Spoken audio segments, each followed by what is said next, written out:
Good afternoon. My name is Sam Palmer and I'm the manager for the regulatory management team with the SRA. I'm joined here this afternoon with my colleague Hinesh Mistry, who is the project lead for the AML work in this area with us at the SRA. A sincere apologies from my colleague Steve Wilmot, who can't be here with us this afternoon. Hinesh, can I just hand over to you for a moment for a few words? Yes, certainly, Sam. Good afternoon, everybody, and thank you for attending our webinar on AML compliance. As Sam has mentioned, my name is Hinesh Mistry. I'm the project lead at the SRA for this AML-focused piece of work. Just a bit of background about myself. I'm a regulatory manager within Sam's team working at the SRA, predominantly with large firms and high-impact firms. And also I'm a certified risk practitioner here as well. So coming at this from a number of different angles. Thanks very much, Hinesh. So just to flag up some early housekeeping for everyone, just under your resources tab, you'll see you can access the slides there, which obviously you can download, you can print off and work through as we go through this afternoon's session. We've also got there the link to the exit survey, and would really encourage you, please, to take a few moments at the end to complete that, to see how the session this afternoon went for you, whether there are particular areas, for example, or other sessions that would be of interest to you. And also I'd just like to flag up, please, that we really welcome your questions. We've set aside some time this afternoon because we'd really like to have a lively and engaging debate on that. So as matters occur to you throughout the webinar, please do email them through to us here. The last point I just need to flag is that this afternoon's session is not about providing technical AML training per se to you. It's about putting our work into context and taking you through some of the methodologies of our work, how we're going to report and share that with you. There are, as you will all be aware, some excellent external trainers available in the marketplace, and I'm sure that many of you will have already started, for example, with the Law Society's toolkit. But if I can just start for a moment in terms of putting our work into context, just give you a little overview. Earlier this year, starting in September, we have been visiting a number of firms focusing on anti-money laundering and counter-terrorist financing compliance. We're visiting all of the firms that are within regulatory management, and as Hinesh mentioned earlier, that includes, for example, some of the largest firms, some of the highest impact firms. In addition to those firms, an additional 200 or so firms are actually subject to, or will be subject to, forensic investigations between now and next May 2015. And on a risk basis, those firms again will be asked to have a shortened day, and Hinesh will be taking you through some of the methodology later this afternoon, but looking again at their AML compliance. And all this is partly in preparation for the prospect of the FATF inspection, now scheduled for the sort of autumn of 2016. Hinesh is going to take a moment to take you through some of the external drivers here and putting an explanation as to why we're doing this piece of work and what our concerns are. Hinesh, thank you. Thank you very much, Sam. So what I'm going to go through very, very briefly is some of the reasons as to why internally we feel there's a need to do a focused piece of work on AML compliance, some of those internal drivers behind that decision-making. You may recall that last year the SRA conducted a significant piece of work on firm viability and financial stability within the legal sector and firms that the SRA regulate. As a result of that work, we came across some concerning behaviours in some of these practices, and that led us to look into AML compliance a little bit further in some of these practices, as well as on a broader scale. That, coupled with an increasing number of reports coming through the front door, as it were, what we have seen here as a regulator is a number of reports in respect of AML compliance, or lack of AML compliance, in terms with the anti-money laundering regulations and or the Proceeds of Crime Act, is on the increase. And it's fair to say it's been a substantial increase over the last probably 9 to 12 months, something that is very, very noticeable to us as a regulator. Alongside that, we are currently investigating some substantial cases. Now, this is a result of some of the work that we've been doing in other areas, but also some of the reports that we've received through the front door. It's fair to say that as a regulator, these are some of the largest cases that we've seen before, and we haven't seen any cases like this previously. And there's a lot of interest in this, and it's fair to say that these are landmark cases as far as we are concerned. This, coupled with the fact that we've seen a lot of increased interest in the area from law enforcement. Now, there's a lot of external drivers as well, and Sam will go on to explain what these external drivers are. But it's more than fair to say that we now have increased interaction with a number of other agencies that are expressing interest in our activity within this area, and also how we are approaching this subject and this topic. Now, I'm just going to pass over to Sam, and Sam's going to go through some of the external drivers that are on the horizon, that are almost combining to be what could be described as the perfect storm in AML compliance, couldn't it, Sam? Thanks very much, Hinesh. Yes, unfortunately so. If we can take a moment just to look at some of the external drivers. I mentioned already that we've got the FATF inspection originally for spring. That's moved on now to be more like next autumn. It's the most up-to-date figures we've got there. When we may anticipate the legal profession being a priority area. Now, we've been speaking at a number of events, our Coke and Copper conference last Wednesday. Prior to that, we spoke also at the Law Society's annual financial crime conference the preceding week. And in addition to that, Hinesh and I and other colleagues have been speaking at a number of roadshows up and down the country, really sharing and wanting to share some of our wider engagement work with other stakeholders.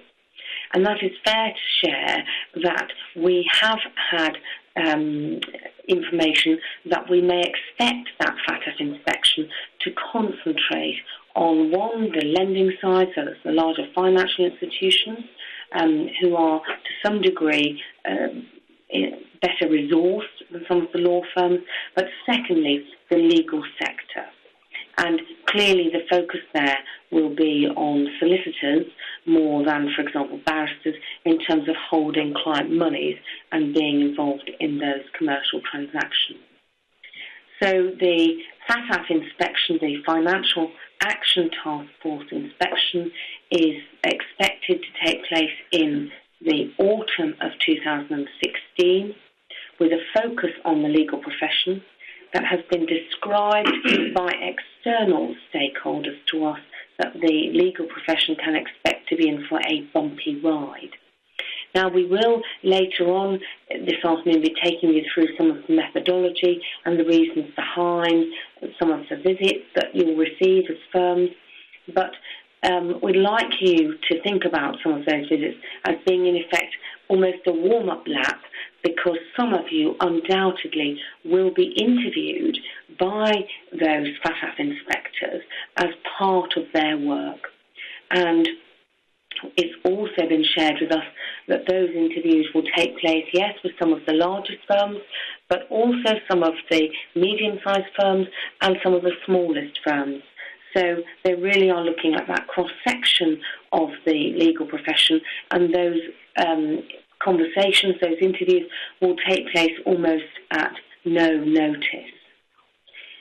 Putting in context perhaps some of the external drivers, I think we ought to say a word on the SARS, the Suspicious Activity Report, both in terms of quantity and quality. Hinesh will take you through in a moment some of the issues that UK FIU have been experiencing in terms of quality of SARS and returning those some consent SARS from 1st October. But suffice to say that there is a concern that overall the SAR reporting levels have gone down. The actual figures are detailed there on the slide for you, but the figures that really stick in my mind are to say that there's currently slightly less than 1/3 of a suspicious activity report made per firm per year. And indeed, the evidence shows, just on a mathematical basis, that that figure has been decreasing.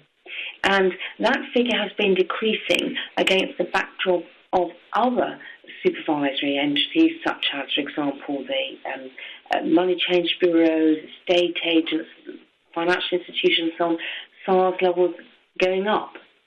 So there is an interest in understanding why the legal profession SARS are reducing. Now, currently, we do not have the categoric answers to why those SARS levels are, as a matter of fact, going down for the legal profession. We've got some thoughts around it, and one of the reasons for us, obviously, much wider engaging with the profession, and as a result, obviously, with the visits and so on ongoing, is to understand more clearly some of the reasons why those SAR levels are decreasing.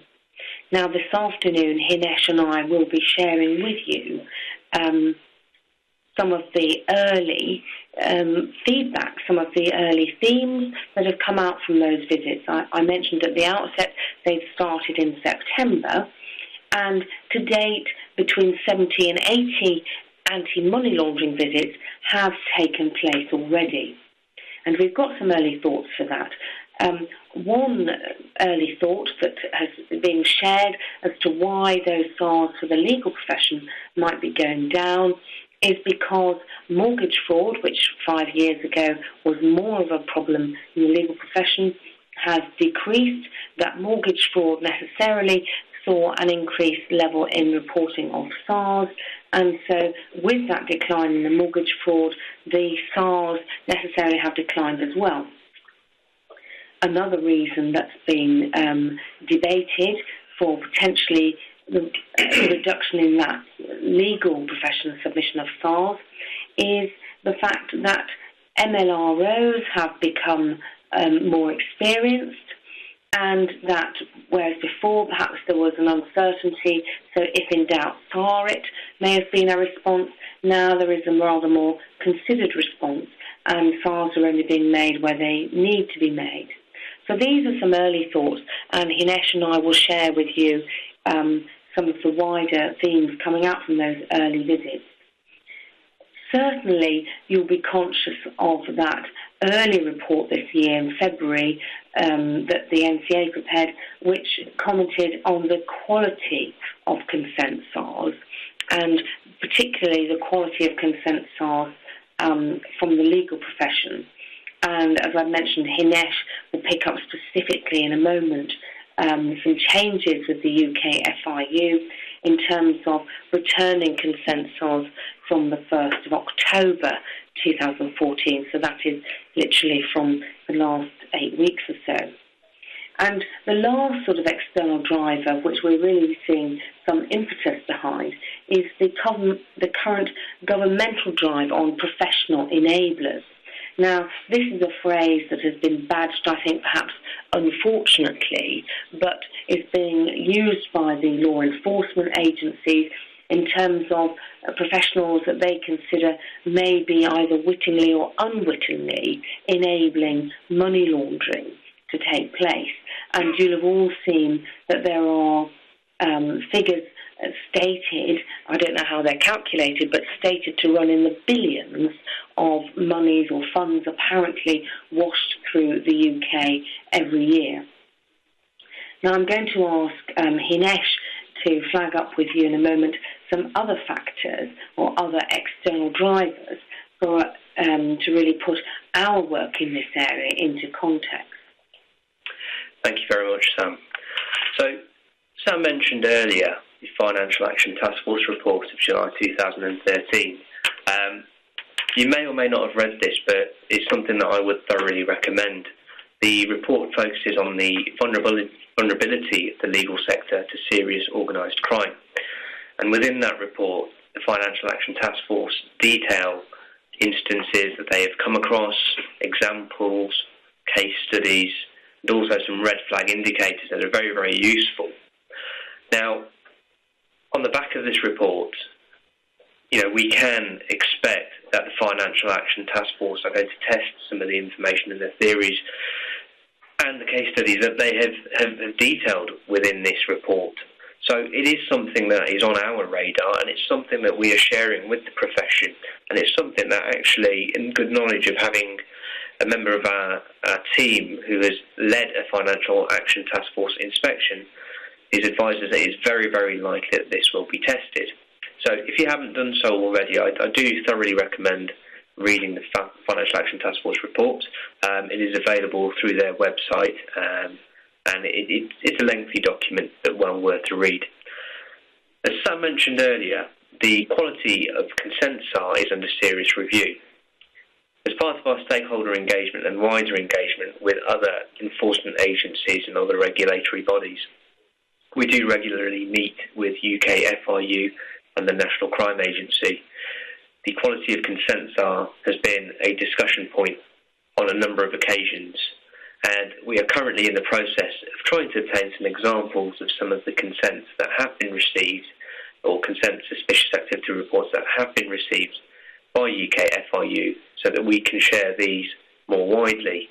This is a request that we have in at the moment, and if that information does become available, we will try and share that and cascade that further. But it's fair to say that at these meetings, the concerns of the NCA and UK FIU is ultimately the poor quality of submissions made to them prohibits them from making an informed decision or taking any further action as necessary. What they have told us is that on the basis of information received, they've had to do further digging or try and obtain further information, follow-up calls, all of which takes time in order for them to make that relevant decision or pursue those leads of inquiry further. So as you will have noticed from the slides, from the 1st of October, as Sam mentioned, UK FIU are no longer providing information or chasing further information in respect of consents, should I say. If the NCA or UK FIU do not have enough information to provide a response, the information that they will return to you will be a short letter stating that they do not have enough information to grant a consent, and they will effectively return that consent to you. It doesn't mean to say that that is a consent, but that they do not have enough information in order to make that decision. One of the questions that we have been asked, and this was mentioned by Sam previously, is we need to understand, as a regulator, why the number of suspicious activity reports are reducing. Now, this is an area that we will no doubt be asked a question on by the Financial Action Task Force. It's a question that's been put to us by HM Treasury, also the National Crime Agency. And we are saying it's not necessarily that there is a problem or an issue around this, but what we need to do as a regulator is understand what the reasoning is behind this. As part of this focused piece of work, we're seeking to try and explore that, understanding the systems, the policies, the processes that are in place within firms, which are making their procedures such that they feel more confident about making submissions, or in fact deciding against making a submission because they have the relevant information or the confidence to do so. So that's another area that we're exploring as part of this project. Now, Sam's going to go through some more on the professional enablers side with you, and this will hopefully add a bit more context as to why this is gathering momentum going forwards. Thanks very much, Hinesh. Yes, if we just move on for a moment to look at the sort of professional enablers aspect, I think it's fair to say that there seems to be a lot of external energies behind this. It's a new initiative, it's government-led. You'll know, I'm sure, about the new organised crime strategy that came into place in October 2013. Well, the professional enablers initiative, as it's been badged, is really focusing at wider professions, including, for example, solicitors, who are seen as understanding the underlying transaction, the accountants in terms of giving advice. I have been asked previously why we've got doctors there on the slide. That's in the context of what they might consider the sort of cash for crash type of scenario. In other words, the fictitious medical report to have some compensation, etc. But I think it's fair to flag up as well that this spring we're expecting to go through the new legislation, which includes a participation offence for professionals, meaning if there's a risk of reasonable suspicion or actual suspicion that actually is carrying up to 5 years custodial sentence. Now, it's fair to say as well that the SRA has been engaging on your behalf across all of these external stakeholders and really wanting to share this much more widely with the profession. Now, against that background, Hinesh is going to take you through some of the work that we've been undertaking internally here in terms of getting ready for FATF and sharing this knowledge with the wider regulated community. Thank you, Sam. So I'm just going to go through very briefly what we're doing here internally in preparation for the Financial Action Task Force inspection, and also understanding what the legal sector, the regulated population and solicitors are doing across England and Wales. Now, internally we have an anti-money laundering working group. Now, that is set up specifically to review and understand the information that we're receiving as part of this project, and also how to take appropriate action, cascade relevant information, releases that would be useful to the profession and practitioners. And that group consists of former MLROs of international law practices. We've got the ex-head of the City of London Police Fraud Division. We have practitioners who have worked within this field for a number of years, and those who are academics within this arena as well. So that group will review all the information that is coming in, and also we'll be looking at ways in which we can then extract the best behaviours or best bits of practice that we can really cascade and take action against if we need to. Now, as part of this project, as I mentioned before, we are engaged with the Home Office, HM Treasury, National Crime Agency. We are working closely with the Financial Conduct Authority as well on aspects as well. So we are engaged across all sections. Now, as part of our wider reach, we also have members on the Money Laundering Advisory Committee and the National Risk Assessment Bureau, all of which our own MLRO sits, and we are committed to doing focus work with firms. Now, just a little bit about the actual way in which this project will run. So those firms that sit within regulatory management or those subject to a forensic investigation, now that could be for a number of reasons, whether there has been hand in the till or some other misconduct. We anticipate that this project will reach at least 500 firms between now and May 2015. Now, we are committed to this process, and it is an open and transparent process. It is something that's been reported in our risk outlook. We are fully engaged with the Law Society on this project as well, and the hope is that we will publish an outward-facing report around May or June 2015. Now, what we're going to go through is actually the methodology of the visits, and Sam's going to take you through some of that, and I'll also add a little bit of information on some of the more investigative sides of visits as well. Thanks very much, Hinesh.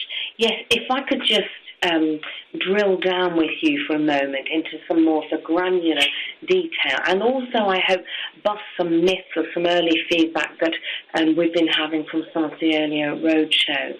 The first thing on that I should say is that we're not going to be looking at your SARS, for instance. And the second thing I'd probably like to share with you is to say, for those firms that are having their dedicated AML visit, and I know that you will understand that with 10,500 firms that we regulate, we simply would never have the resource to provide every single firm with an individual visit.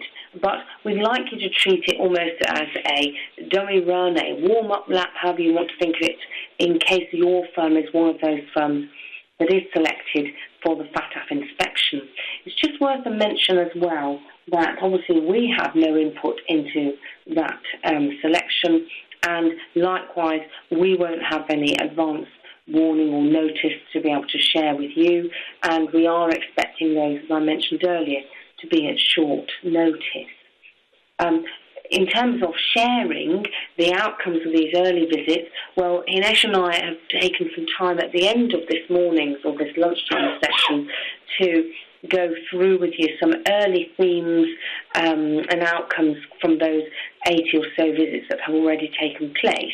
And we'll continue with our wider sort of roadshow-based work in the field in terms of reaching out to wider audiences than the actual firms that are having the bespoke visits. And also, as Hinesh has mentioned, we will be publishing a report prepared after we've concluded the visits by next May 2015, and pulling together what we think of as some poor and good behaviours, very similar to those who may have seen it with our financial assurance work. So in other words, we're not setting the bar at best of breed that all the firms have obviously got to get over, but at a level of what you might call good enough. And we hope that by pulling together those behaviours, which will be applicable regardless of the size of the firm, those good and poor behaviours, that individual firms will find that very helpful going forward. Now, for the RM firms, the methodology of their visit is that they will be receiving a letter that will be coming out in my name, and this will be after a conversation with their dedicated regulatory managers for their firm.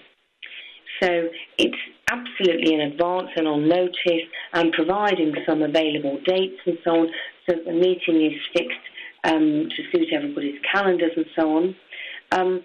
It also sets out a sort of proposed agenda in terms of the headlines of what we're proposing to do during the visit, and also flags up that as part of that visit and on the day, we would like to meet 2 or 3 of your staff in the finance and probably in something like your property or corporate transactional teams.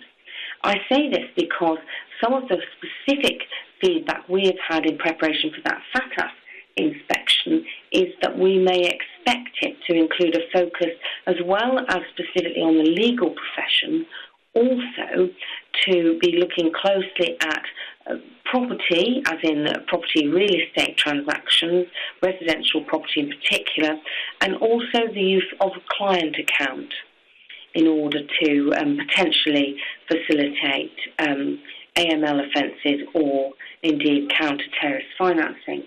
And it's worth sharing now as well that we have seen some increasing reports and have some current investigations, which obviously are not yet in the public arena, of cases where client account has been used in such a way, or at least appears to have been used in such a way. So in terms of one of the outcomes of that work, and we're very keen to share this, we have seen almost without exception refresher AML training being provided across firms, across teams, across staff in preparation for that visit, and often we've seen the firm's AML policies and procedures being revisited and refreshed. And we're taking this as a very positive outcome indeed. Earlier this lunchtime, Hinesh mentioned that we've got some substantial cases in train, and we have, unfortunately, in circumstances where, for example, the AML training at a firm could almost be described to be certainly light touch, if not almost non-existent.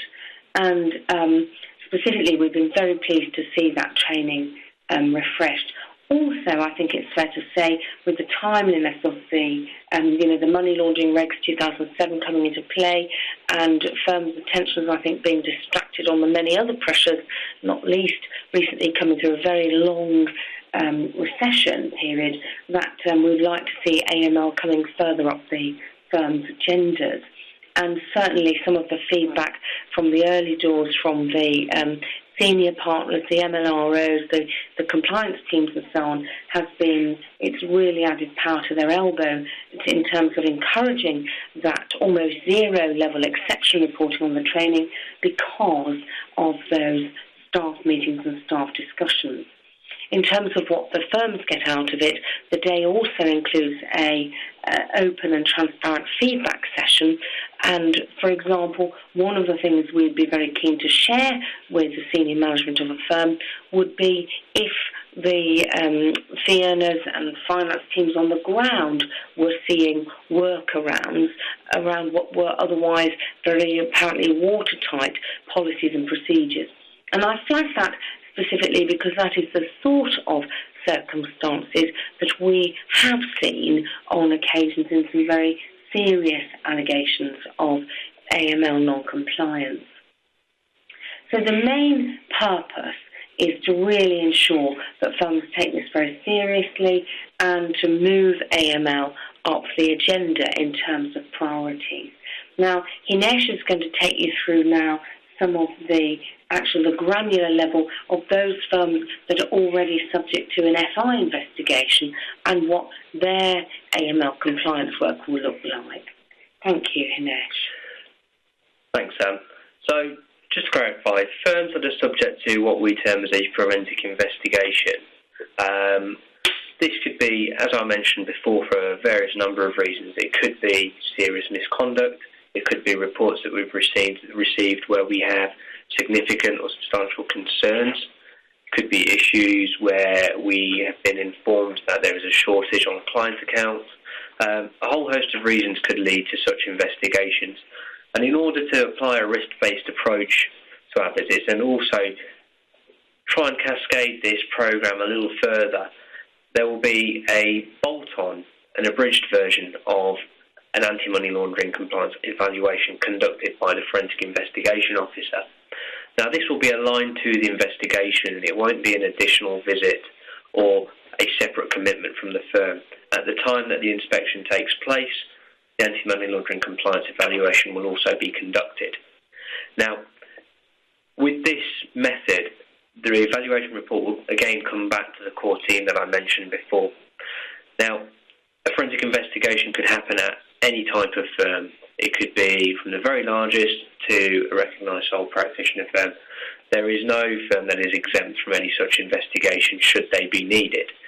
So we will get a raft of information back from such investigation, and the review from that core team will provide consistency around the assessment of the information that we receive. Now, obviously, if there are serious concerns or issues have been identified, we will take action as and where appropriate and necessary. But, as Sam has mentioned before, the main purpose really is to ensure that firms take this subject area seriously and remain compliant. I think it's fair to say that what we have seen as a regulator is when the regs, first came into 2007, 2008 time, there was a significant amount of appetite to be compliant and remain on the right side of the fence. Now we're trying to increase that attention in the area, increase that appetite, and raise the profile of this area some more, so that A, we are prepared, and B, as a sector, the legal sector as a whole, we are as compliant as possible. Now, what we're going to go through next, in terms of how we're doing this, is who we are working with. And Sam will take you through some of the stakeholders that we've been working with, how we intend to get our message out, and who we will be approaching.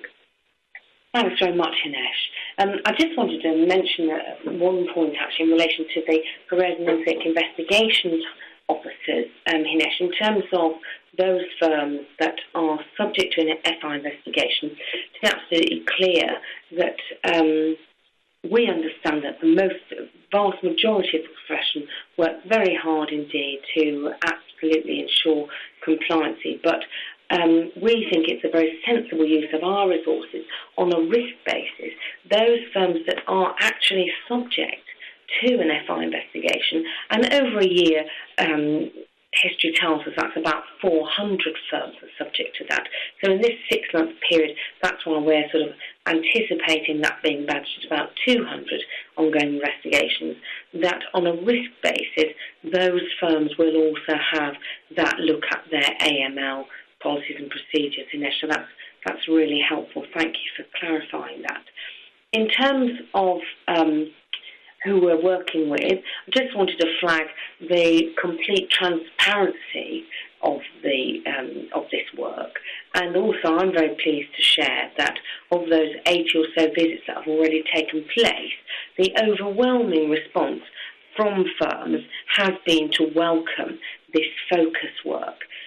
we've made the work as public as possible, and I mentioned at the outset that we have been speaking, as it were, playing the nude music initially earlier this spring, but we've been speaking at a number of either technical conferences, seminars, workshops, linking up with local law societies, speaking literally up and down the country. We've spoken specifically at workshops in Leeds, Manchester, Birmingham, London, really engaging as well with our wider partners, including the Law Society, so that we're really working with the profession in terms of this AML compliance.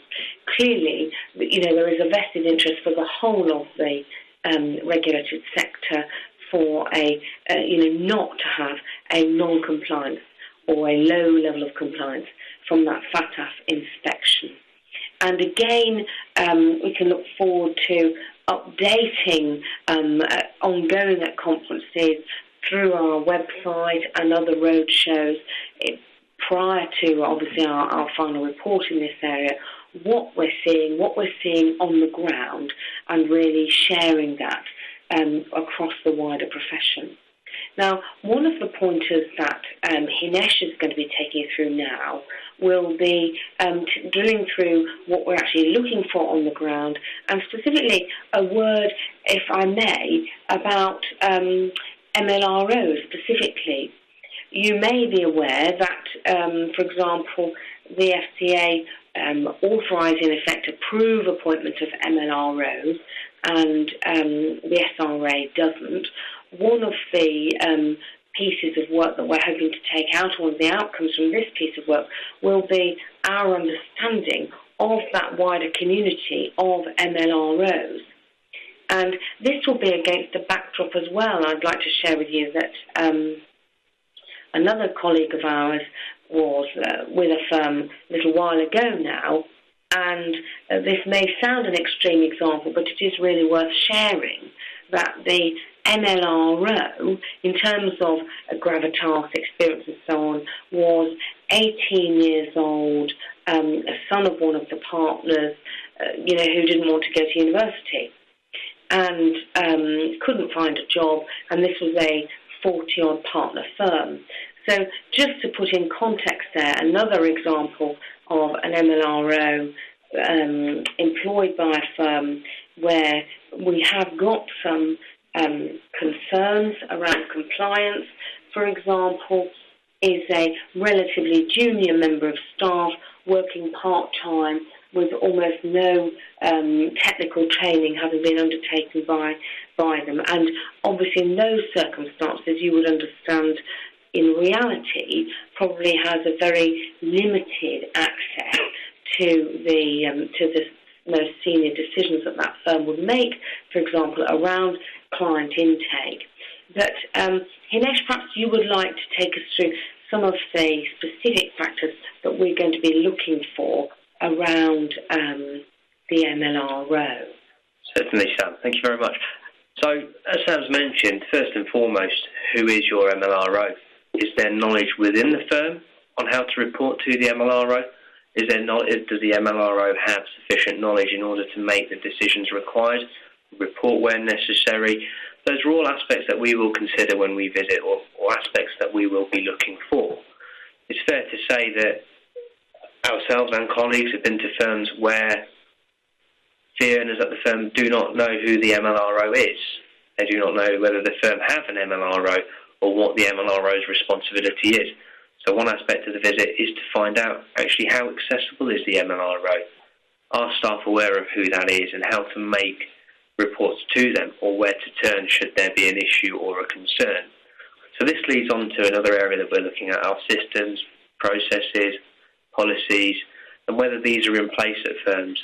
We have visited practices where they have fantastic policies in place, but what we have identified at these very same practices are that the policies are never used, have not been read, and actually haven't been cascaded through to the staff that need to know where these policies are. So we'll be almost stress testing these policies and speaking to individuals within the firm to find out their knowledge as to what actions and what steps they need to take place. We are conscious that some firms have controls embedded within their client inception systems or business intake processes, and also generally as part of their financial control, assurance and management. So we'll be looking to see how these work in practice.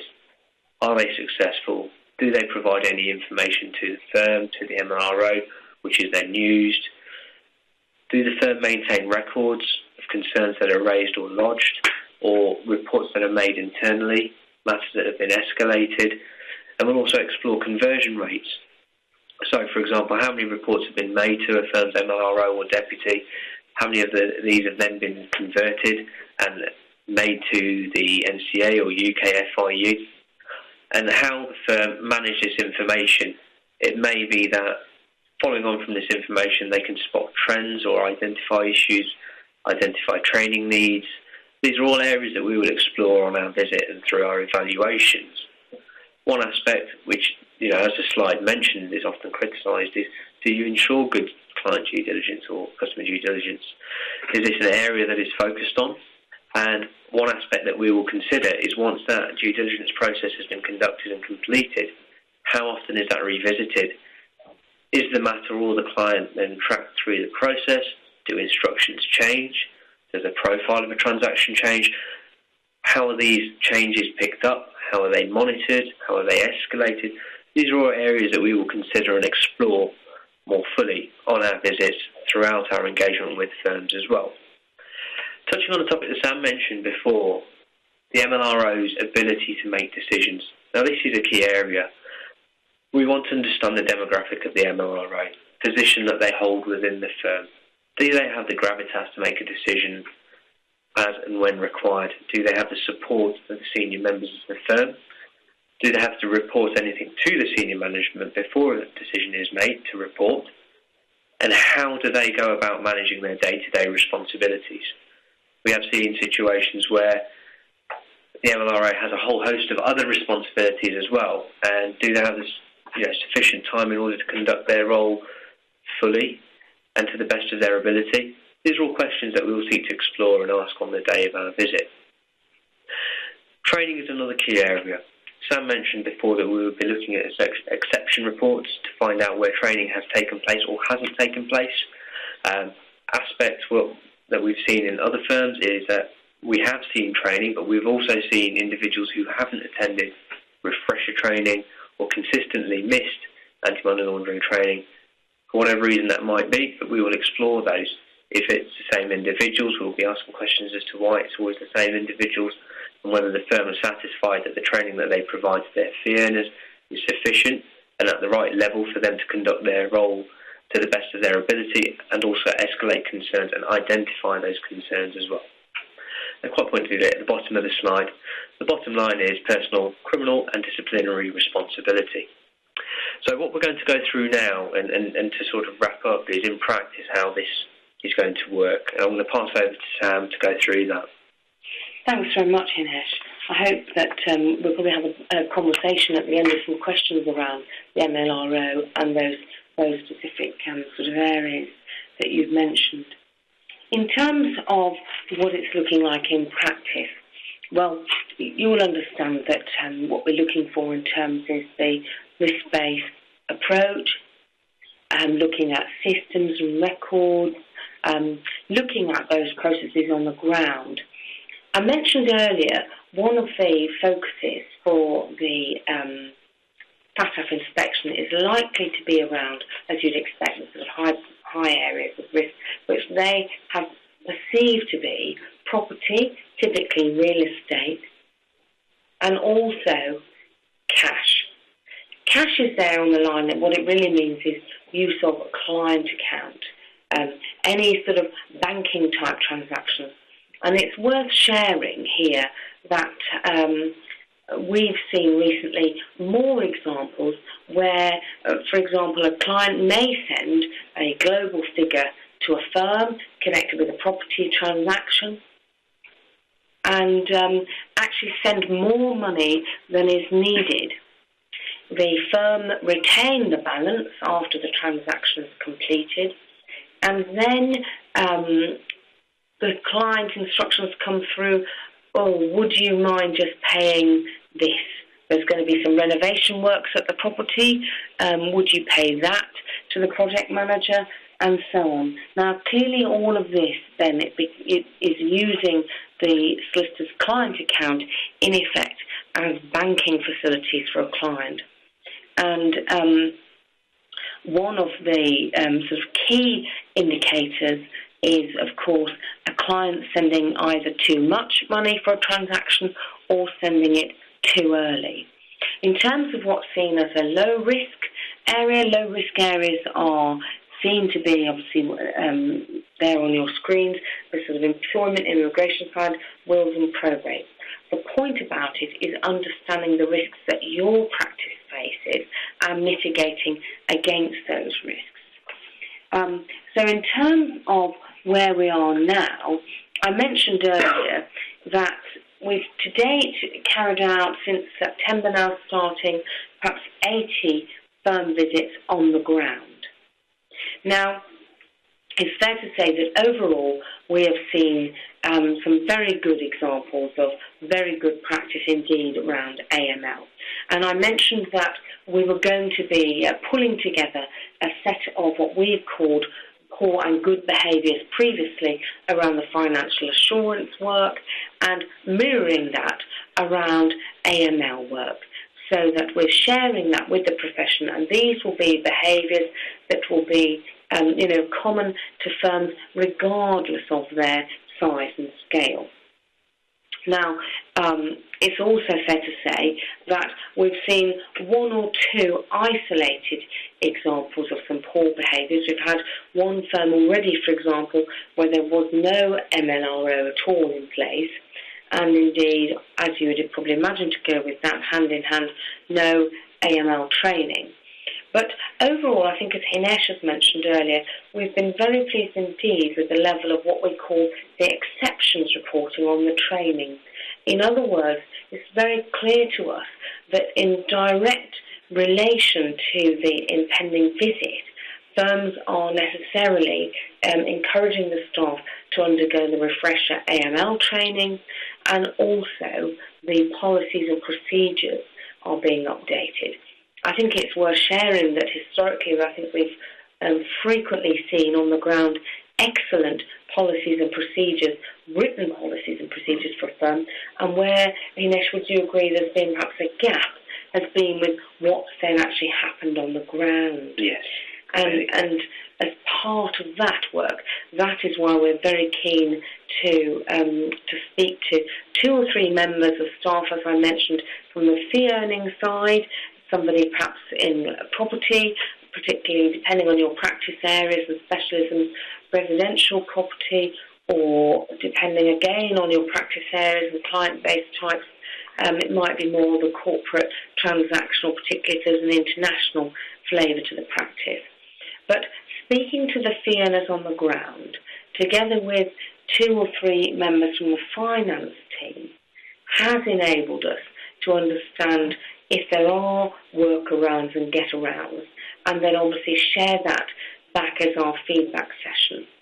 And clearly also selecting individuals literally from the pin in the donkey's tail approach to a fee earner and staff listing basis on the ground has ensured that we have had the very high level of refresher training. Now, one thing I wanted to flag up around this, Hinesh, was perhaps from your experience on the ground, having been out on more visits than I have recently, how it's being received on the ground by the firm. Yes, Sam. Now, generally speaking, actually, the visits are being very well received. We are being welcomed to explore firms' systems and processes, and actually providing us with an understanding of how they work in practice has been extremely valuable to not only us, but also the firm themselves. As you mentioned, Sam, just speaking with fee earners and staff, it's given an opportunity for them to share practices or parts of the systems that they feel could be improved, or may feel that hinder their ability to conduct a particular check or escalate particular issues. We've been able to feed that back constructively to senior management, We've also had instances where we've been able to share with senior management that some parts of the firm feel that they don't have the same accessibility to expertise within their area or where they are based to the MLRO, or expertise of individuals with that experience who can give them guidance or maybe advise them in the way that they're seeking. We've also seen firms being extremely proactive in terms of preparation for the fourth money laundering directive. Firms have done a lot of work in readiness for this, albeit it's not something that is due to come until probably the back end of next year, I would have thought. But firms are already considering their position in relation to domestic PEPs, for example, and also their own firm's risk exposure within this arena, within this area. So firms are very, very well prepared for this, Sam, and I think they are expecting our meeting and coming to it well prepared, really. Thank you, Hinesh. That is very good news to hear, actually. I wonder, Hinesh, just looking at some of the early questions that we've had come through, whether I see that one of those early questions is asking about the early themes from the engagement visits. And so just sort of picking up on that for a moment, one of those early themes, I think, as we've mentioned, really has been obviously very clear refresher training that has been provided for staff in preparation for the visits and indeed for the ultimate FATF inspection, no doubt preparing for those staff interviews. But another very early theme that's coming out of these visits has been the refresh of the policies and procedures. So very pleased indeed to see that, and we take that as a very positive outcome when we see a firm that, for example, has got the AML policies and procedures refreshed in October or November 2014. I'd just like to flag another question that has been asked. One listener has asked, is it possible to ask confidential questions here? And I presume that would mean confidential questions about an actual case or set of circumstances that an individual is being puzzling over. I think that the immediate answer back to that is unfortunately not, because we're not able to provide actual technical AML guidance training, but in fact it would be pleased to signpost you to the Law Society, who have a dedicated line and the expertise wrapped around that, who will guide practitioners on individual cases, on individual circumstances. And I'm very pleased, Hinesh, to see here a repeat of another question that we've had at some of our workshops as well. And this is obviously, a common concern. The question is from one of our listeners is to ask whether there is a self-assessment checklist, in effect, to self-audit against what's been called the criteria, in other words, the SRA's criteria in preparation for the visits. And the debate that we had around this was to say, in effect, that it's not us, in effect, giving you an assessment as whether you pass or fail in terms of AML. What we're doing is sharing with you where we're seeing poor or good behaviours, areas that a firm are doing very well in, other areas where they might like to improve.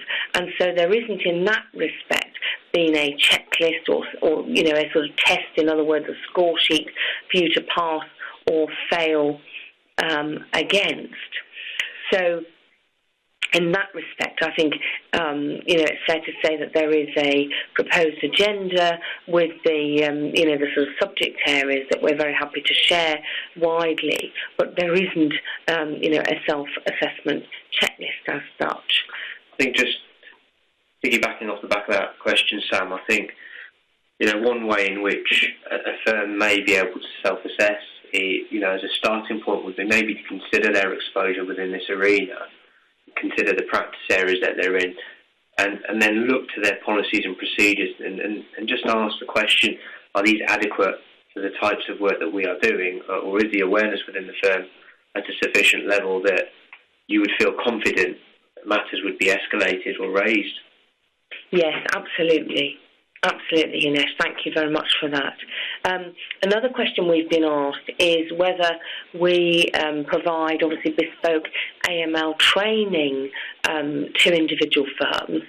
And just to make that clear as well, we are not training providers, so we're not able to provide bespoke training on the technical aspects of AML to a firm.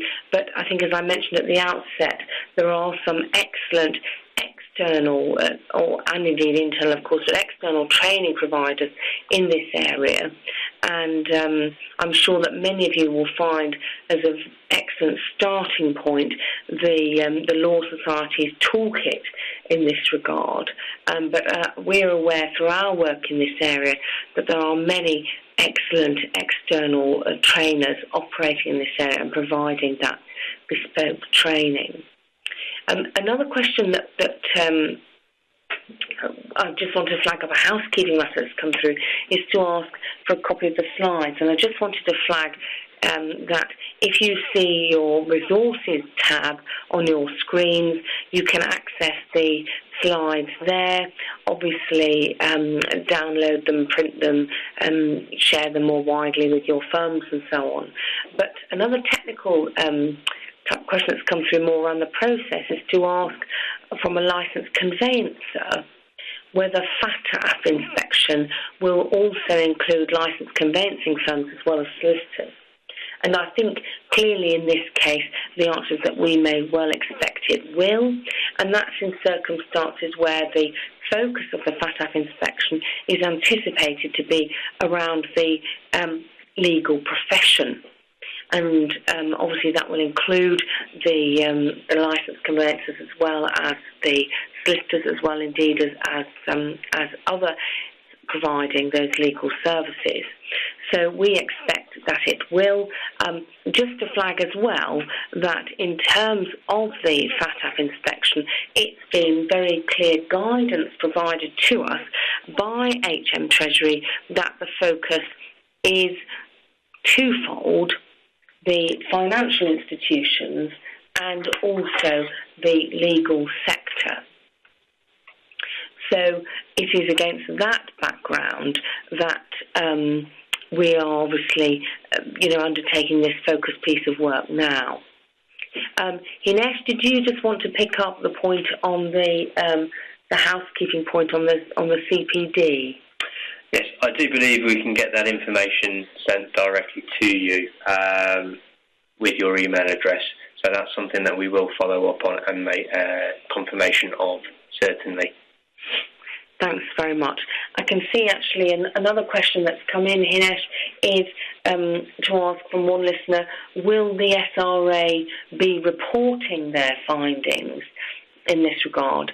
And again, I just wanted to flag up, the answer to that is yes. We anticipate completing the firm visits by next May. That's the end of May 2015.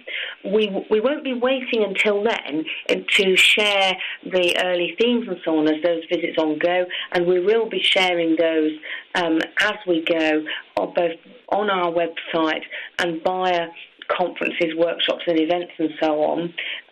We are also planning specifically to pull together a piece of work around poor and good behaviours in this area and provide that wider guidance to the profession. But yes, you may expect a formal report which will be starting early next summer, obviously when we finish those firm visits at the end of May 2015, and we'll be sharing that widely with the profession.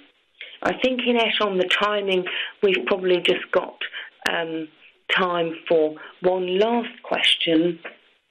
And again, a question has come in from one listener about asking specifically, I think this is for firms expecting their visits, to asking how the staff are chosen for interview on the day.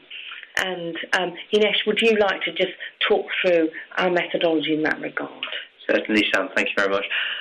As regards to the visits and how we select those that we will speak to on the day, it very much is. We will request a list of those present on the day. We're not looking to inconvenience the firm or ask individuals to be pulled out of other commitments that they may have. But again, the areas of focus that we will seek to get information from fee earners or staff on would be those involved in transactional work. We'll find who's in, see their availability and ask to speak to them. It's not an interview, and we make that clear. We generally tend to group fee earners together and individuals from the firm together because we don't want the environment to be an intimidating environment. We're conscious that not very many regulated individuals see their regulator throughout their careers, but that really helps the discussion from our point of view, having a number of individuals together. So the selections are made on the day, completely at random. And again, it's not because we have any specific concerns. It really is just to get a wide spread of information and sharing of knowledge ultimately. Now, from the finance team, again, it's dependent on availability. We'll make those selections on the day. And if individuals aren't available, we'll accommodate those that are. Thanks very much, Hinesh. I think that's very helpful. Now, I'm conscious that we have got some additional questions that have come through, but that we have got our time deadline to finish at 1:30 today.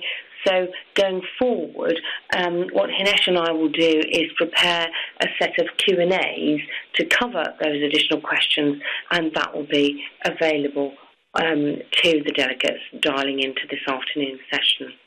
So I'd just like to thank everybody for all of their time this afternoon. We hope that you found it a very helpful session, perhaps busting some myths around our Focus AML work. May I just ask you again just to look at the link to the exit survey, which you'll see just below the tab headed Resources. Flag up again that at the Resources tab you'll be able to access and download the slides, and we would welcome your feedback on that exit survey, and also not only how you found this session, but if there are any other sessions going forward that would be of interest to you. So thank you very much from me and Hinesh. Thank you all for listening. And enjoy the rest of your afternoon. Thank you.